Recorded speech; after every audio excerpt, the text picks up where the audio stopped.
Relationship और वो रात मेरी जिंदगी की सबसे खूबसूरत रात बन गई। वो सब फेसबुक की एक पोस्ट से शुरू हुआ।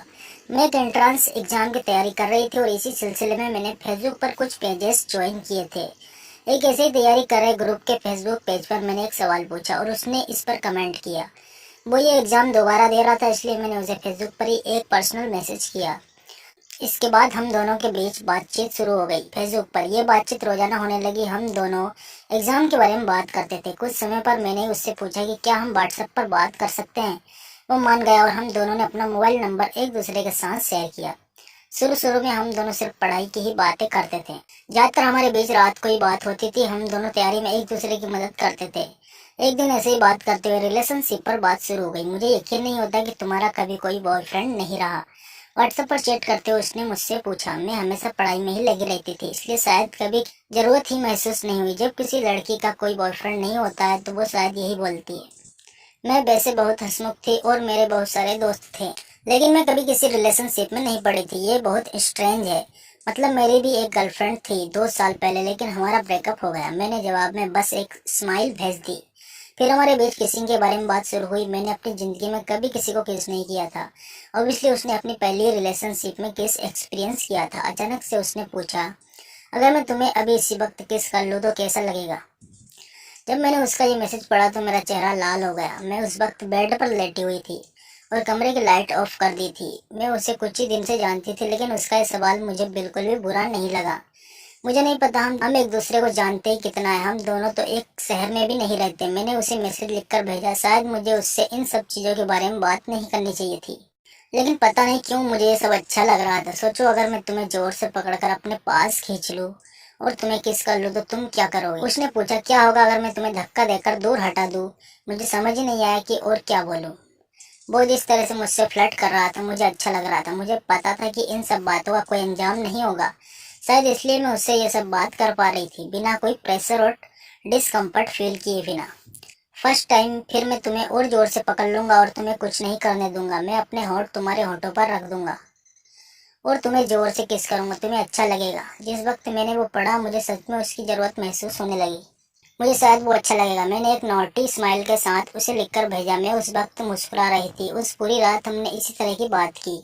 वो मुझसे फ्लर्ट कर रहा था, कुछ भी सेक्सुअल कहता और मैं वापस उससे फ्लर्ट करती। ये सब कुछ दिनों तक चलता रहा। फिर हमने स्काइप पर बात की। जब हमने स्काइप पर बात करनी शुरू की सब कुछ बदलने लगा। हम दोनों एक दूसरे के लिए सीरियस होने लगे और 20 दिन के अंदर ही सब कुछ बदल गया।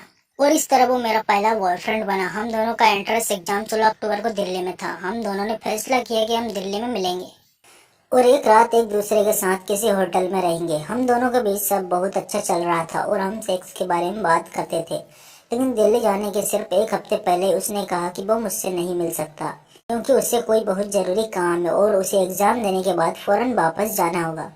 मुझे बुरा तो बहुत लगा, लेकिन कुछ नहीं कर सकती थी। उस पूरे हफ्ते में उसे मनाती रही कि किसी तरह वो अपना काम बाद में कर ले और हम मिल सके। उसने कहा कि वो दिल्ली आने से बस एक दिन पहले ही अपना पक्का प्रोग्राम बता सकता है। इस बात को लेकर हमारी लड़ाई भी हुई और मुझे यकीन हो गया कि हम नहीं मिल पाएंगे। मैं दिल्ली गई और अपना एग्जाम दिया। जैसे ही एग्जाम खत्म हुआ मेरे पास उसका फोन आया कि वो मुझसे एक दिन बाद मिल सकता है। तो हमने 17 की सुबह मिलने का फैसला किया। मुझे अभी भी उस पर यकीन सा नहीं हो रहा था। मैं बहुत ज्यादा उम्मीद नहीं बांधना चाहती थी, क्योंकि मुझे भरोसा नहीं था कि वो मिलने आएगा। लेकिन वो आया। सुबह सुबह 10 बजे हम हौज खास मेट्रो स्टेशन पर मिले। वो हमारी पहली मुलाकात थी और मुझे लग रहा था कि ऐसे मिलना बहुत एक्वार्ड होगा, लेकिन वो बिल्कुल भी एक्वार्ड नहीं था। हम दोनों के बीच का अफेक्शन उस मुलाकात में भी था। हम कुछ देर बाहर यहाँ वहाँ घूमे और फिर कनॉट प्लेस गए। वहाँ कुछ खाने के बाद हमने होटल ढूंढना शुरू किया। एक अच्छे होटल में हमने एक रूम बुक किया। उस वक्त दोपहर के करीब 1 बजे थे। हम कमरे में जाकर फ्रेश हुए और वहीं बैठ गए। मेरा दिल जोर जोर से धड़क रहा था। फोन पर बात करना या चैट करना तक तो ठीक था, लेकिन उसके सामने बैठकर बात करना, वो फीलिंग बहुत ज्यादा अलग थी।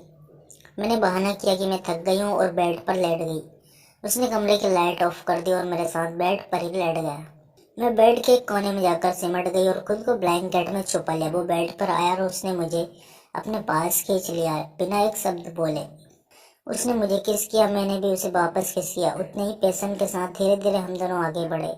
उसका हाथ पहले मेरी शर्ट के अंदर गया और फिर कुछ ही देर में हम दोनों एक दूसरे के साथ नेकेड लेटे थे। मुझे लग नहीं रहा था कि मैं उसे बस कुछ हफ्तों से जानती हूँ। हमारे बीच का वो कनेक्शन एकदम जादू की तरह था।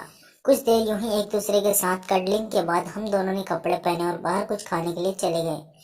वापस कमरे में आते ही उसने मुझे फिर से बेड पर खींच लिया और मुझे किस करने लगा। एक बार फिर हम दोनों बेड पर एक दूसरे के साथ नेकेड थे। मैं बहुत नर्वस हो रही थी क्योंकि मेरे लिए वो पहली बार था और मैंने सुना था कि पहली बार में बहुत ज्यादा पेन होता है। मेरी आंखों में ये कंफ्यूजन उसने देख ली। वो मेरे पास यूं ही आकर लेट गया और मेरे से बात करने लगा। मैं भी चाहती थी करना, लेकिन मुझे दर्द से डर लग रहा था। उसने कहा कि वो धीरे धीरे सब कुछ करेगा। मैं मान गई, वो बस शुरुआत थी। सुबह तक मैं पूरी तरह एक्साइटेड हो चुकी थी। उस दिन हम दोनों को वापस जाना था और हमारी ट्रेन शाम की थी। हमने सारा दिन बेड में ही एक दूसरे के साथ बातें करते हुए बिताया। वो रात मेरी जिंदगी की सबसे खूबसूरत रात बन गई। हम दोनों का रिश्ता आज भी उतना ही मजबूत और खूबसूरत है।